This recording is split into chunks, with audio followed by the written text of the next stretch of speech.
आप सभी सुनने वाले श्रोतागण का सैनिक मोटिवेशन जीवन जीने की कला में YouTube के माध्यम द्वारा आप सभी का अभिनंदन करता हूँ।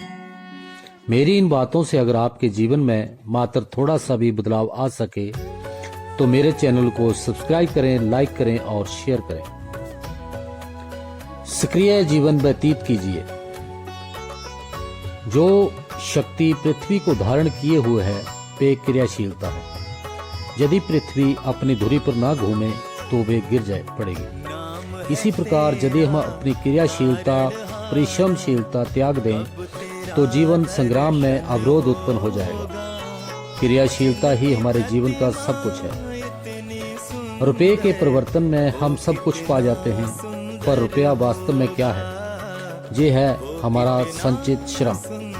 श्रम को स्थूल रूप प्रदान कर रुपया, जमीन, जायदाद बना लेते हैं। इसी संचित श्रम से हम दूसरों को विभिन्न प्रकार का श्रम खरीदा करते हैं। यदि ये श्रम के आदान प्रदान की प्रथा रुक जाए तो संसार का समस्त कार्य रुक सकता है। लेकिन प्रत्येक व्यक्ति अपने शरीर, मन, बुद्धि के अनुसार समाज का कुछ न कुछ कार्य करता है। किसी का श्रम शारीरिक है तो किसी का मानसिक रहता है। इसी श्रम के आदान प्रदान से समाज का कल्याण होता है। क्रियाशीलता प्रकृति में है। हवा और जल तक बिना क्रिया सड़ने गलने लगेंगे। चाकू को जितना पड़ा रखेंगे, निष्क्रिय रखेंगे, जंग से नष्ट हो जाएगा। उसी को यदि प्रयोग में लाएंगे तो तेज, चमकदार और सुंदर बन जाएगा। ऐसा ही मानव जीवन है। यदि हम अपनी शक्तियों का सदुपयोग करते रहेंगे तो मन के दुर्विकार, कूड़ा करकट, मैल, दुर्गंध, सड़न, अव्यवस्था, आलस्य और दरिद्रता नष्ट हो जाएगी। क्रियाशीलता रहने से हमारी चैतन्य, जागरूकता और सात्विकता की वृद्धि होती है। मनुष्य अंदर और बाहर से स्वच्छ एवं प्रसन्न रहता है। समय रूपी ताले में परिश्रम रूपी ताली डालने से इस पृथ्वी के सब सुख संपत्ति प्राप्त होते हैं। परिश्रमशील व्यक्ति सब कुछ कर सकता है। एक चपाई का टुकड़ा देखिए, सकल पदार्थ है जग माही, कर्महीन नर पावत नाही। इसमें लेखक के ज्ञान और अनुभव का अखंड भंडार भर दिया है। भगवान ने मनुष्य को संसार में भेजते समय ये क्रम रखा है कि कर्म निष्ठा और परिश्रमशीलता से ही सब संपदाएं प्राप्त हो। विश्व कर्म प्रधान है। जो जैसा कर्म करता है वैसा ही फल चखता है। तरह तरह के फल लोगों को मिल रहे हैं। किसी की आरती उतर रही है, जय ध्वनि बोली जा रही है, यानी प्रतिष्ठा दी जा रही है, प्रशंसा की जा रही है। ये वे व्यक्ति हैं जिन्हें श्रम द्वारा संसार के समय का उपयोग किया है। श्रम की पूंजी से जो चाहे खरीद लीजिए। लोग अभावग्रस्त क्यों हैं? इसलिए कि उन्हें पूरी परिश्रमशीलता से काम नहीं किया, पूरी निष्ठा नहीं लगाई है। भगवान उसी का फल देंगे जो आपने किया है। उन्हें श्रम के ऊपर सब व्यवस्था रखी है। वे परम न्यायकारी हैं। वे देखते हैं कि कौन सही सही परिश्रम कर रहा है। सही परिश्रम की कसौटी पर ही हमें सांसारिक मान प्रतिष्ठा प्राप्त होती है। समय और श्रम की उपयोगिता ही मुख्य है। जो काम से जी चुराते हैं वे मरते हैं, गरीब रहते हैं और पग पग पर अपमानित होते हैं।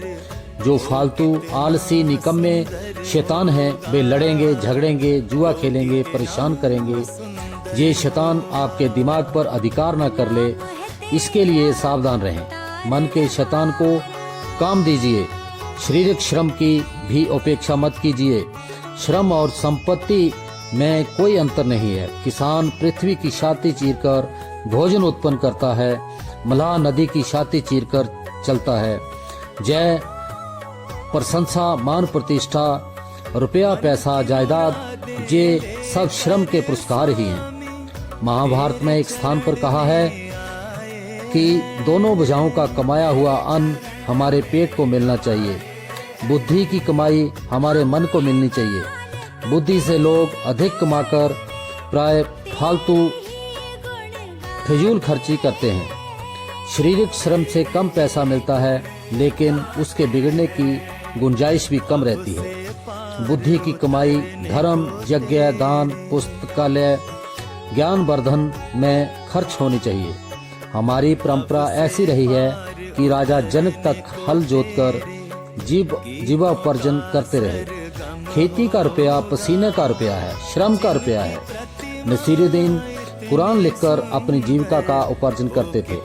उसकी पत्नी उसके लिए भोजन की व्यवस्था करती थी। वे टोपी बनाया करता था। बाजार में किसी के जहां रखवा कर साधारण मूल्य पर ही उन्हें बिकवाता था। गांधी और विनोबा श्रम की प्रतिष्ठा के उज्जवल उदाहरण हैं। उनके जहां जल तक मनुष्य खींचते रहे, सभी अपना काम करते रहे। व्यक्तिगत आवश्यकताओं की पूर्ति के लिए सभी ही परिश्रम करने की जरूरत है। श्रम मनुष्य की अभूतपूर्व वस्तु है। श्रमदान यज्ञ मनुष्य के श्रम की प्रतिष्ठा का एक जीता जागता रूप है। कर्म ही मनुष्य को ऊपर उठाने वाला है। भगवान सभी कर्मरत हैं। वे एक क्षण के लिए भी बिना कर्म किए नहीं रहते। यदि वे एक क्षण के लिए कर्म करना बंद कर दें तो इस सृष्टि का प्रत्येक कार्य रुक जाए। वे निरंतर कार्यरत हैं।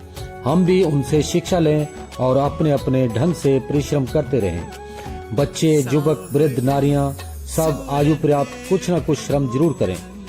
परिश्रम करने की मूल वृत्ति किसी न किसी विशेष उद्देश्य के लिए प्रयत्न करना है। एक उद्देश्य को रखकर हमें उसकी प्राप्ति के लिए परिश्रम करना उचित है। एक दिशा में प्रयत्न फल शीघ्र देता है। कई बार सामान्य परिश्रम या संजोग से कोई बड़ी बात हो जाती है। एक कुछ व्यक्ति अमीर बन जाते हैं या प्रयत्न विफल हो जाते हैं, लेकिन ये स्थिति असाधारण है।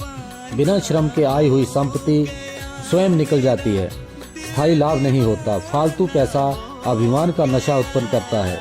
कर्म को कर्तव्य समझकर निरंतर श्रम कीजिए और खिन्नता से निराश मत रहिए। प्रत्येक क्षण कर्म करते रहने से गुप्त शक्तियों का विकास होता है और जीवन दीर्घायु बनता है। जीवन में जो समय की पूंजी पड़ी है उसे निचोड़कर तरह तरह की संपदाएं प्राप्त कीजिए। श्रुति कहती है जीवन एक संग्राम है। इस जीवन में वही विजयी होता है जो सीना तान कर आफतों का मुकाबला करता है।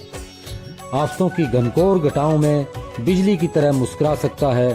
परिस्थितियों का दास न बनकर उनका दृढ़ निश्चयी स्वामी बनता है, जो हट जाना पसंद करता है पर झुकना नहीं। जय श्री कृष्णा। राधे राधे।